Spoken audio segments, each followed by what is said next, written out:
Welcome to another live episode of Finding the Seams. That is the Reverend Brendan Haywood. I'm Rick, and I'm always thrown a little off because right before the show, Brendan will throw something at me right before we hit the go button. And so you were complaining because I hit you back late in the evening. Is that it? No, See, we're working in two different time zones. So we are, but you got to understand, when I'm giving you this good game information now, you're my bro, you're my boy. I need my boy to hit me back. Like, when we discussing stuff in the game, it's like I'm talking to one of my friends. It's like, oh man, you see this? I got you. Crickets until the next day, my boy. Man, listen, I know you up watching the game. You better hit me back. You got it. Fair enough. I ain't asking for a FaceTime call. The rest of your family might be asleep. Hell, my family was asleep. That was great games. I had to wake them all up. I got you. But by the way, I thought at one point I went out and hit golf balls. I had to come back and catch up on the game because the way the second half started, I was like, okay, they've got this. Right. And then fourth quarter, when it got to 15, I went, oh, we got a game. Mm-hmm. And I did not like where the Spurs were. So for all of you, we're discussing Game 4, won by the Knicks in dramatic fashion. Still hard for me to believe that they came back from 29 points down. Biggest comeback in NBA history. Where do you think the downfall for the Spurs started as you look back now? I think it started when they started. New York was going on that run. They just kept taking all those threes. And I was like, I understand the mindset of the player. Oh, we were hitting them same shots in the first half. Yep. So it's got to be good enough for us in the second half. But you got to understand time and score. You got to understand momentum. I'll give you a quick story. I'm playing for the Washington Wizards. We're playing the Spurs. We go on like a quick 8-10-0 run. Tim Duncan takes a mid-range jumper that's contested by me, and Pop rips him a new one. He said, man, you think we need that shot right now while they on a 10-0 run? We need to get a good shot. That's what the Spurs didn't realize. Hey, man, this team's on a run. We might not need that contested three. Yep. We need a good shot. We need a shot in the rim. We need a shot right at the rim. We need a shot right in the paint. We need a shot where at least somebody got 2 feet in the paint, all the Knicks surrounded them, and then we sprayed it out to the perimeter and got a wide open three where we had all day to shoot it. We needed to get somebody to get to the free throw line and get us 2 free throws. Yep. Do something to help us get out of this funk. And so that was the first thing that I saw. And then as the game wore on, I saw a young team and I saw a young coaching staff. That's what I see. Yep. I can point to one specific possession, and I wish I'd written it down and I had the exact time, but you'll remember it. It was a possession where Wemby took 2 threes and missed them both. Took the first one, and I was like, you really don't want to take that. And then they got the offensive rebound, and I was like, okay, you got a second chance. And then he took another one. And I was like, you are setting the wrong template for where this game is. And to your point, there was a little stretch late in the third quarter where Castle got to the line. I think Dylan Harper got to the line. I was like, okay, they're settling down. They're going to be okay. But they didn't stay with that. I said it before, even in the game that they won, there's times where they're just like, you don't have to be rushed, but you have to play with a certain energy or urgency when you come down to attack, even in the half court. And I felt like there was too many times where they're letting 8-9 seconds bleed off the clock before you even see any motion. The play where Dylan Harper gets pinned against the midcourt line, right? If you go back and watch that, he's in trouble. There's nobody moving. Everybody's looking for him to make some hero pass in order to save himself. That, to me, was just a microcosm of where the Spurs were. They got to a point where mentally it looked like they said to themselves, this lead is too big for them to come back on. No matter what happens, it's too big for them to come back on. I think this team is a team of the future. And truthfully, I know you're going to hate this. I'm still going to leave the door open. But what I see in this series, this is a young team. They really need a veteran coach. Yeah. And I think Mitch is going to eventually grow into that, and they're going to be fine. But if they had Greg Popovich in this series, it's over. They might have won 4-0. I've actually never watched an NBA Finals where I thought the team that was down 3-1 could really be up 4-0, and we could be like at their parade right now. True. And that is the situation where there's going to be people. I've seen some people talk, oh, man, the Spurs got to do this on defense. Their defense is fine. You text me in the first half, I don't know what's more impressive, their offense or their defense. My response, both. Both, yeah. Like, their problem is when they get into certain moments of the game, especially late, the Knicks are outplaying them. We saw that the first two games in San Antonio. We saw the turnover by Wemby combined with the foul. We saw Jalen Brunson making good plays down the stretch of game one. Like, we saw all that. Mm-hmm. And even in this game, down the stretch, there's no box out on OG Anunoby. De'Aaron Fox, for some reason that I still can't figure out, instead of dribbling out the clock, tries to challenge OG Anunoby, one of the best players in the league, for a layup. Like, it's just so many little things. It's like when they go back and look at the film, it's like, if not 4-0, we should be up at least 3-1. But we have been having brain fart after brain fart in the most crucial times of the games. Their average age is 25. And in the last 5 minutes of these ball games, they look like a team whose average age is 25. The De'Aaron Fox decisions down the stretch. And what do you make of them staying with him and not what? I don't like it. Yeah. I don't like it. Hold on. I sent you, when you did respond to me, it was because I sent you this stat. The Spurs are 11.9 points per 100% possessions better in the NBA Finals when Victor Wembanyama plays alongside of Harper, as opposed to De'Aaron Fox.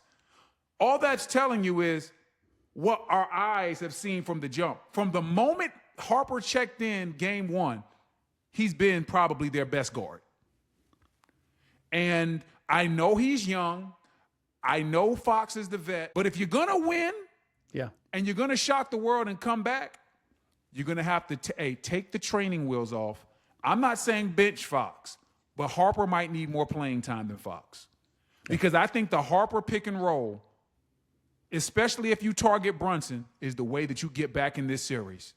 The Harper-Wemby pick and roll is lights out, unstoppable. The fact that you still are leaving the door open, to me says, and you can tell me if I'm interpreting this wrong, that you without question believe San Antonio is the better team. Without a doubt. And listen, let's not forget where we were at the beginning of this series.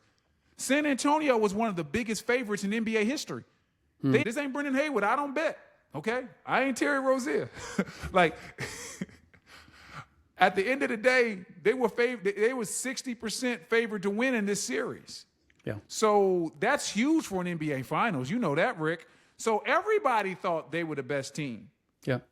They have a great player in Victor Wembanyama, generational. They have the league's best defense. They have the best six man in the league, and they might have two of the best six men in the league. Like, everything about this San Antonio Spurs team said this was supposed to be their coming out party. And it's been anything but that. It has been them getting exposed for being a young team and exposed for having a young coaching staff. Yeah, but this is the one thing that they don't have that I think undermines all of that, which is you're putting the ball in the hands of De'Aaron Fox with the game on the line. Why? And he's been to the playoffs one time. Prior. Exactly. Why? Like, it's not like De'Aaron Fox, what Chris Paul was when he was on the Phoenix Suns, when it's like, okay, I understand why they're giving this guy the ball. He has 7, 8, 9 years worth of playoff experience. Yeah. Man, the man he's been to two, but before these playoffs, he had played in 2 playoff series. Maybe one. They won the first round against, and then they lost to Golden State, or they lose the first round? I believe that was the year that they beat Golden State. I'll double check that. No, I know, but he's only been there once. They lost to Golden State. Well, one year they were supposed to win, and they lost to Golden State. Yes, One year they did. I thought one year they beat them. I don't remember. All I know is they don't have a lot of veteran players on the court, and the one guy that's supposed to be their vet has not been playing well and has had a lot of bonehead plays himself. Yeah. No, I take it back. They lost. That was the year they lost. So he's only played in one playoff round. It shows. Yeah. And the experience shows. Like, but they're going to him by default. With Chris Paul, it's like this guy has the experience. We know he can lead him there. I feel as if San Antonio is going to De'Aaron Fox because they look around and they go, nobody else has more experience. I mean, as little experience as he has, he's been around the most, and you would think that he would be the most cerebral or have the highest basketball IQ. But I like the lack of awareness on that last possession. And it's one thing if it's a bang-bang play, but the ball's out, you're chasing it down. You got all the time in the world to realize, one, I'm not scoring here. I'm not getting fouled. Like, get it, pull it out. We're up one. I coached an AAU team once, and my best player did this exact same thing. I hope he made it. What's that? I hope he made it. He did not. And we didn't pay the price in this case, but it was the same thing. It was like, why are you going to the cup to score? Like, I pulled my hair out. I'm going to tell you what would have happened had De'Aaron Fox pulled. So when De'Aaron Fox got that ball, he should have been looking to get the layup. But once he saw OG Anunoby, he's supposed to take 2 dribbles out, which would have taken another maybe 1 to 3 seconds off the clock, depending on how quickly OG Anunoby got there. Now we're under 10 seconds. De'Aaron Fox is a 75 to 80% free throw shooter.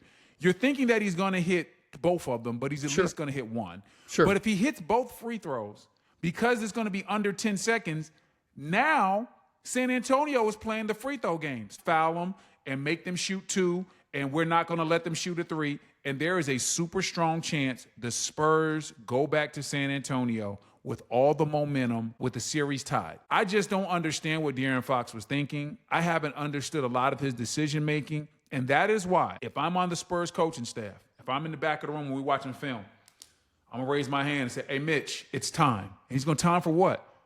It's time to release the Kraken. The Kraken? Yeah. It's time to release Harper. We're going to turn this kid's usage up. We're going to tell him it's your time. If I'm going to go down, I'm going to go down swinging with my best player. And Harper, he's been one of your best players in these playoffs. He's been one of your best players in these finals. And we know he's the future instead of De'Aaron Fox. I'm going to tell Mitch, it's time. It's Harper time. Listen, we've already fumbled enough games. We're going to live and die with the Harper pick and roll, Harper, Wemby, pick and roll. We're going to target Brunson. We're going to target Cat, and we're going to get everything off of that. And Wemby, listen, while we're here, I don't want to see 9 or 8 threes out of you ever again for the rest of these finals. I don't want to see it. I want to see what you did in game 3. I want you to do that over and over again. Roll, stay at the front of the rim, because just you staying at the front of the rim makes 2 people stay with you. That's how Vassell gets an easy shot. That's how Champagnie gets an easy shot. These are the things that I'm telling my young guys. Hey, I know, Wemby, I know you can dribble. I know you've gone to see Jamal Crawford for the tween behind the back, but I ain't got time for tween behind the back right now. I need dunks. I need 7-5 at the front of the rim. Boom, in your living room. That's what I need. And if you ain't about that, then you ain't about winning. I'm wondering if you saw the same thing I did, which is after they called the flagrant foul on him, which was legit, unfortunate. I don't think it was intentional. Fact is, clipped him with the elbow on the swim move, and you have to get a flagrant. I felt as if he was a different Victor Wembanyama, that he was not playing with the same ferocity and force that he did at the beginning when he was letting Mitchell Robinson know that he was in his head.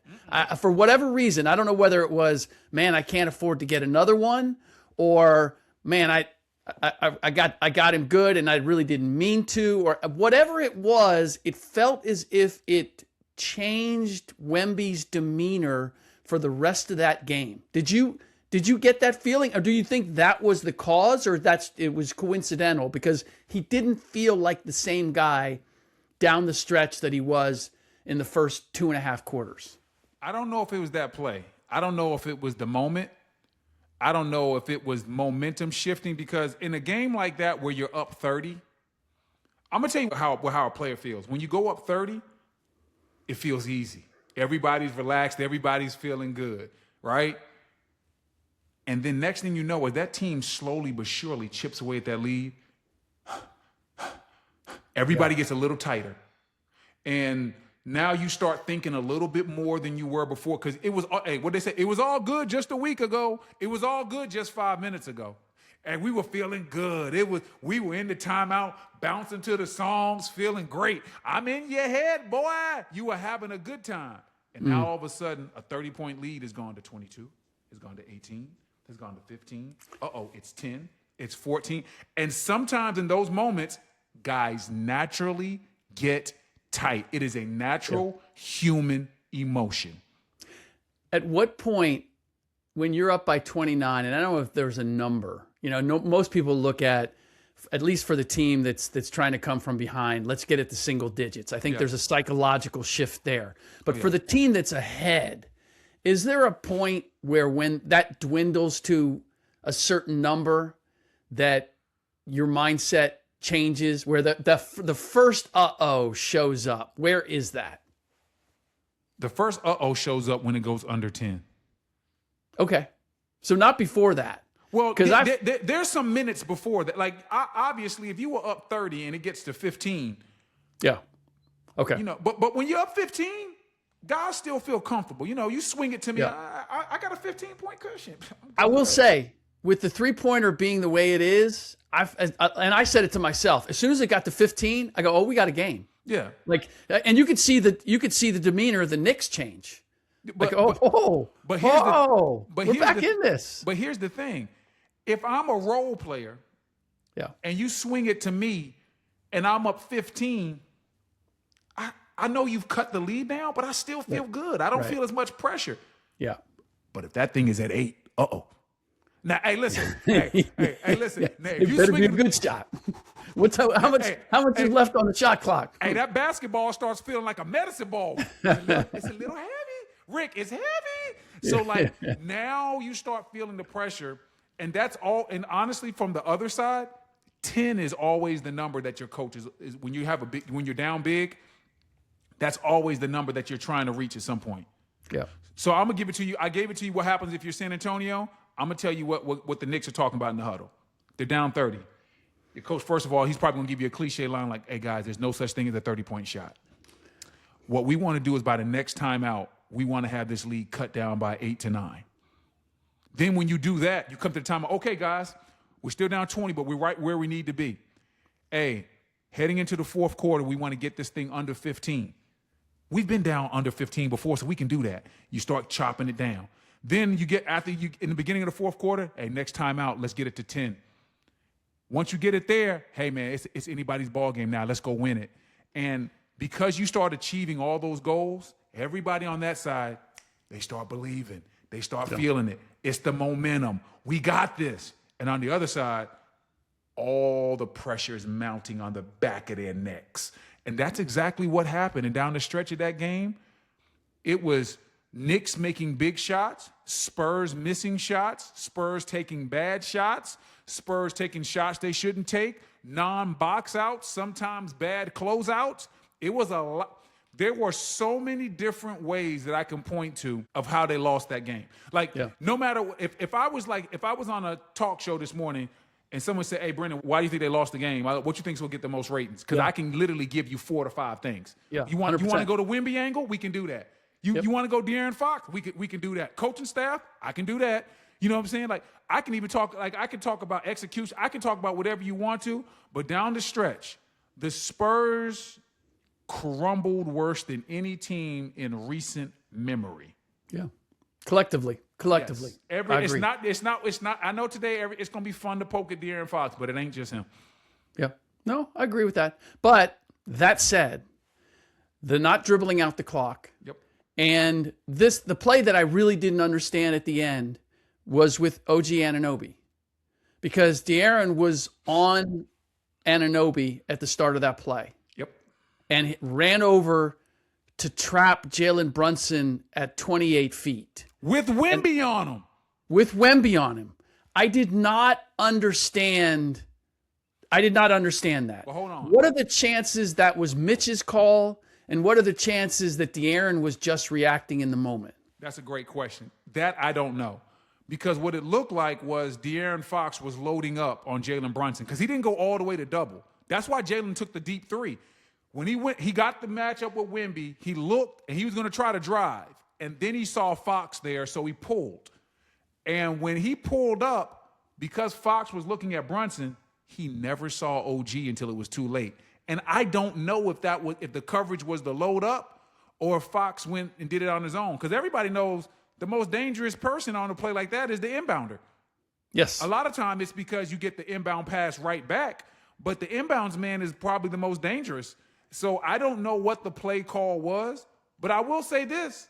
We saw that exact same thing happen on the flip side to the Knicks. They're loading up on a Fox dribble. Josh Hart, all eyes on the dribbler. Shot goes up.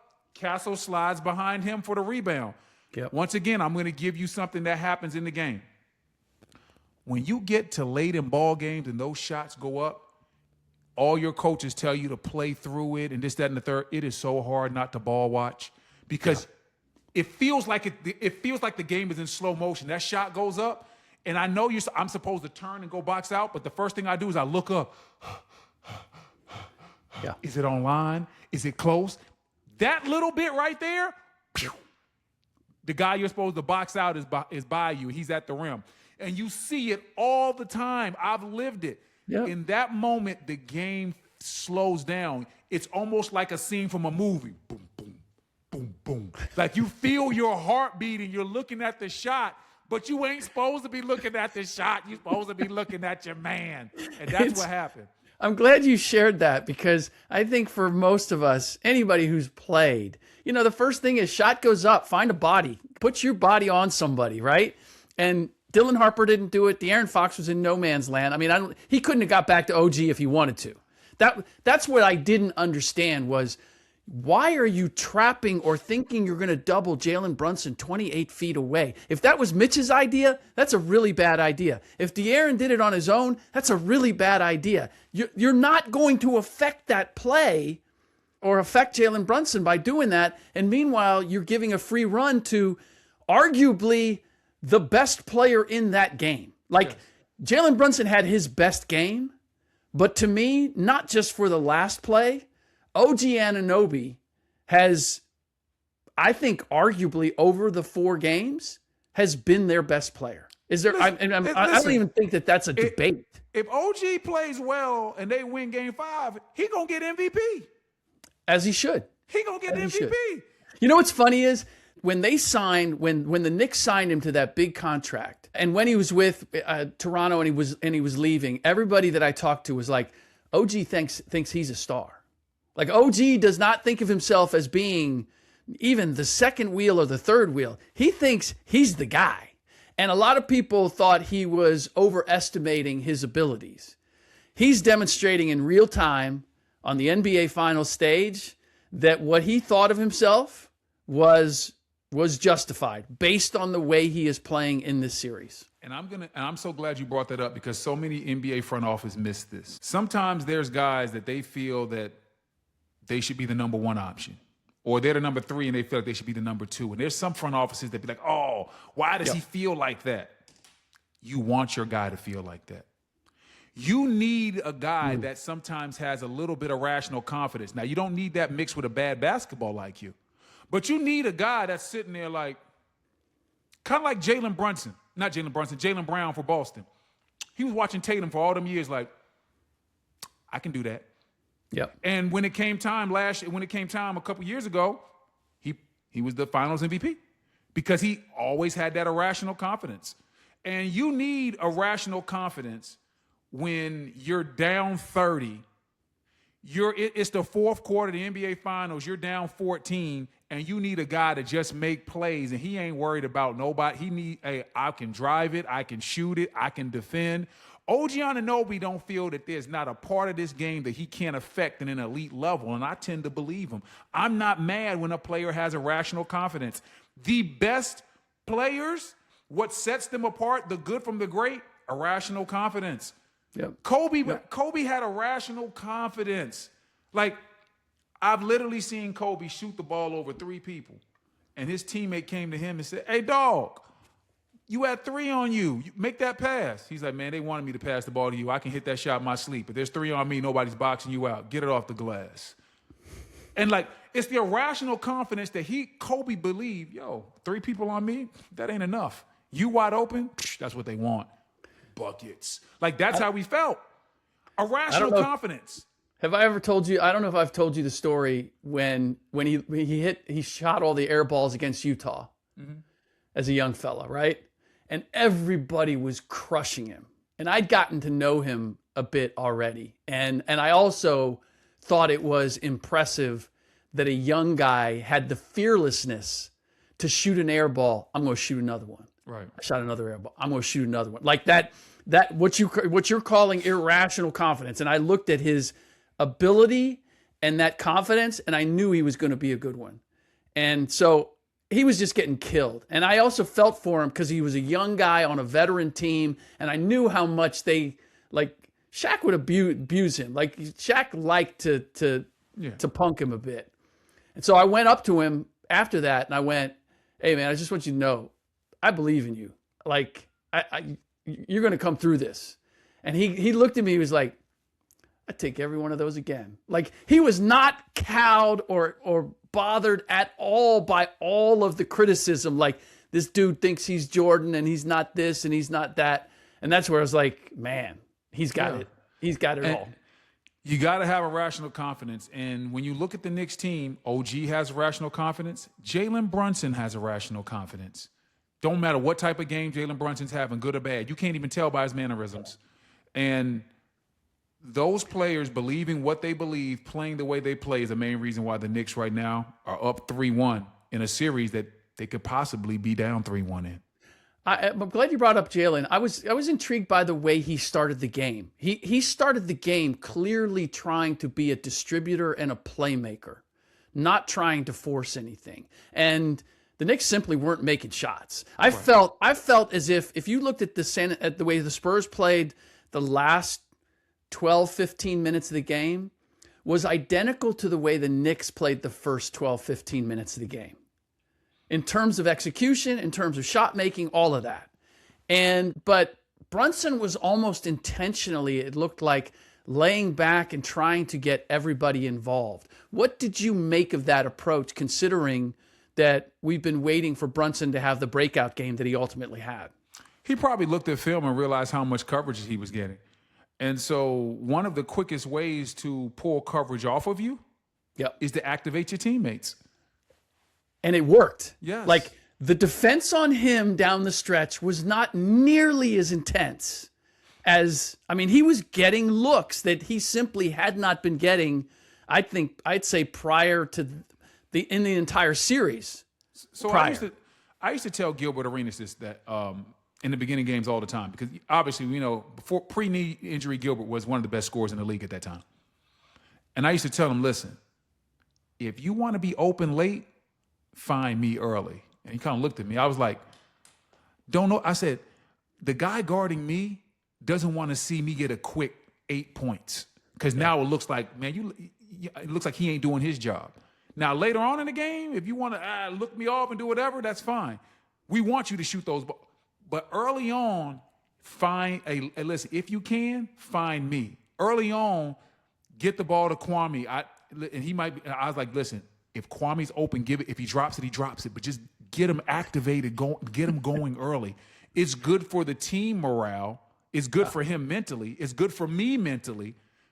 But then at the same time, it's going to help you out, because now later on in the game, that guy's going to remember he made 2, 3, 4 passes early on. Now they think they'll be playing you for both, and you can get off your shot. Don't you love it when you can make a case that is self-serving, but at the same time, it's right. Hey, Like, hey, this is going to be valuable. Hey, get me the ball. Get me some shots. It'll be better for you down the line. help me. Help you. Exactly right. I don't know whether you would say that this qualifies as the Karl Anthony Towns who picked up dumb fouls, whether what happened to him in the first minute qualifies as that version of him raising its ugly head again. What did you make of the first 2 fouls? The first foul, obviously, I would have liked him to just pull away, but it was a bang play. I don't mind that one. And then the second foul, truthfully, I didn't even think was an offensive foul. I thought that that Victor stuck his hand in there, and I thought they could have let it go. Like, those aren't the fouls that I'm worried about. Like, it wasn't a foul on Wemby, though. Yeah, we can be clear on that. Yeah, but I didn't think it was an offensive foul. But regardless, when I was worried about Karl Anthony Towns picking up silly fouls in this series, it's the fouls that I've seen him pick up, especially in Minnesota, where he's running and jumping over somebody's back where it's a clear over the back. Or he's reaching on a guard in the backcourt and clearly hits their arm on a play that he's not going to make. How many times are you going to steal the ball from the other team's point guard 90 feet away from the basket? In this series, like, if he's picked up some fouls here and there, they've been fouls that I can live with. I think Karl Anthony Towns, even for the foul trouble he had, played a solid game. And even that shot he made down the stretch in the fourth quarter, I still don't know how he made that shot. With the 3, the step back 3? The 3, then the shot, was it the third or fourth? I thought it was the fourth on that shot on the baseline where he's kind of like shoots like the little floater. Yeah. Man, that's a tough shot. So like I said, man, the Knicks have had different guys step up, whether it was OG, whether it was Brunson. We saw Cat have some moments. We saw Landry Shamet have moments early in this series. And on the flip side, the Spurs, in those tough moments, they've had more questions than answers. And like I said, I can't tell you if it's from the coaching staff, if it's from some of their veteran players, their younger players. They've been struggling with execution when it matters the most. The way the game started, I thought, you know what? The Spurs have identified the offensive flaws for the New York Knicks. And they are game planning to exploit those. We're going to make Josh Hart shoot. Yep. We're going to force him to be a scorer. Mitchell Robinson, like, we're going to put him on the free throw line. We're going to play him off. We're going to do the hack a Mitch. I just felt like they were, and even Jalen Brunson in terms of just his size and where he wants to get to and all of that. I thought they executed that so flawlessly. What happened to all of that down the stretch? It's weird because it's been a theme for this team for the last couple of playoff series. Who gets off the better starts in San Antonio? Nobody. Listen, they get Jim off to Harbaugh would say. Yeah, exactly. They get off to great starts all the time, and then I had a coach tell me this: never get bored with success. And so a lot of times you'll watch them throwing the ball to Wemby and doing what they're supposed to do, and then it's like all of a sudden they get a lead and they start playing casual. They start the Knicks make a minor adjustment and they stop doing what they're supposed to do. They stop going after Jalen Brunson and pick and rolls. Like, it's like, hey man, like, nah. Hey, listen, dance with the girl that you brought. Hey, dance with your date. Dance with the girl that you came here with. The strategy that you use to get up 10, 15 to 20, stick with it. Don't get tired of seeing it work. Hey, listen, if we've been throwing the ball inside the Wemby, don't start jacking up threes now, not unless they're wide open. And in the first half, even when they were getting threes, they were such quality looks. Agreed. Like, they were off of penetration. That's the thing. Like, you got to make sure quality of shot is the most important thing you can have in the playoffs, because you're going to miss shots, you're going to make shots.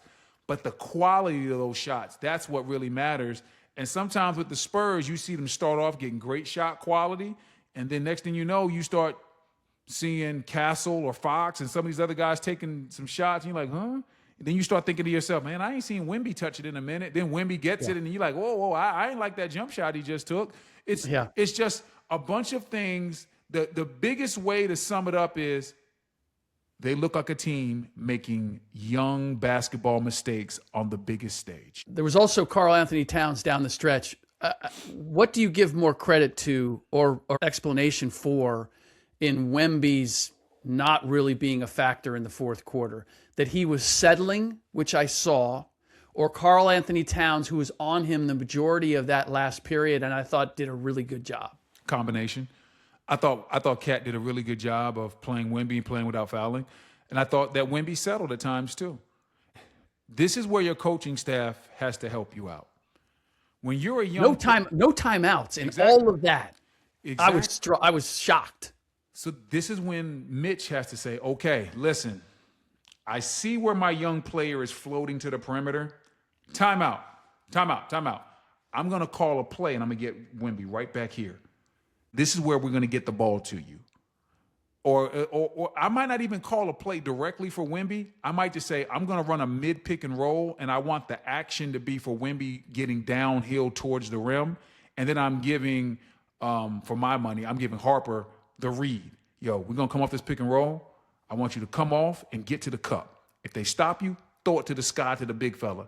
If the weak side comes over, that means you're making one pass to the corner. These are your 3 reads. I need one of these executed on this next play. That's how you win. Yeah. You give your young player the answer to the test. I'm gonna take it back to football.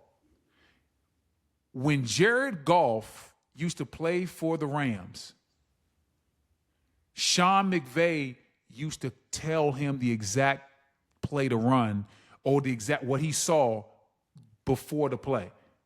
And teams started figuring that out and then switched the coverage once they turned the headphones off, because they turned the headphones off for like 15 seconds. But Sean McVay would diagnose the play for Jared Goff and be like, hey, you should be looking here, here, then here. And Jared Goff for the first part of that season looked like an MVP because of that. And that's what you got to do in basketball terms. You got to slow the game down for your young fella. Timeout. Young guys, we're going to run this play, and I want you looking for X, Y, and Z. It should be there. And we're going to start out with a double high pick and roll targeting Brunson. We're going to get downhill, and then these are our 3 keys. And you just make it simple. Yeah. Simplify it. Yep. That is a coaching skill. Simplifying the game plan for your young guys, especially in high leverage moments, that is a coaching skill, and it is not being implemented. Agreed. So you're leaving the door open for the San Antonio Spurs to still potentially. It's not impossible, just highly improbable. Yep. Let's get that out there. Yes. What? And we've talked about how each game is its own entity. Mm-hmm. There's not carryover. It's hard to imagine that there's not some kind of mark or carryover from losing a game this way. And we've talked about how psychologically you tell the team, and I'm sure they, going into game 5, hey, we were up 29. We were owning these guys for 2.5 quarters. We just need to extend that for 48 minutes and we'll be okay. And all we need to do is get one. We need to do is get one, because 3-2, plenty of teams have been at 3-2 and have won, or maybe not plenty, but some. It's possible. At this point, does the way they lost game 4 or can it potentially impact the psychology of game 5? Yes, it can. I'd be lying to you if I said it can't impact the psychology, but I would be also lying to you if I said it's definitely going to impact the psychology. This team is so young that I don't know if it's going to. It's based on the way they've reacted so far. I agree with you. Normally I'd push back on that, but the truth is these Spurs are different than anything I've ever seen in the NBA Finals. They've been in every single game. They've led every single game. Exactly. They've led in the fourth quarter at some point of every game that they've lost. Yep. Let's talk about that. They've given up they've lost games where the Knicks score 107, 105, 104. The Knicks haven't been running up the score on these guys in wins. It's not like the Knicks have been scoring 130. So, I'm not going to tell you that I think that the Spurs are going to win this series.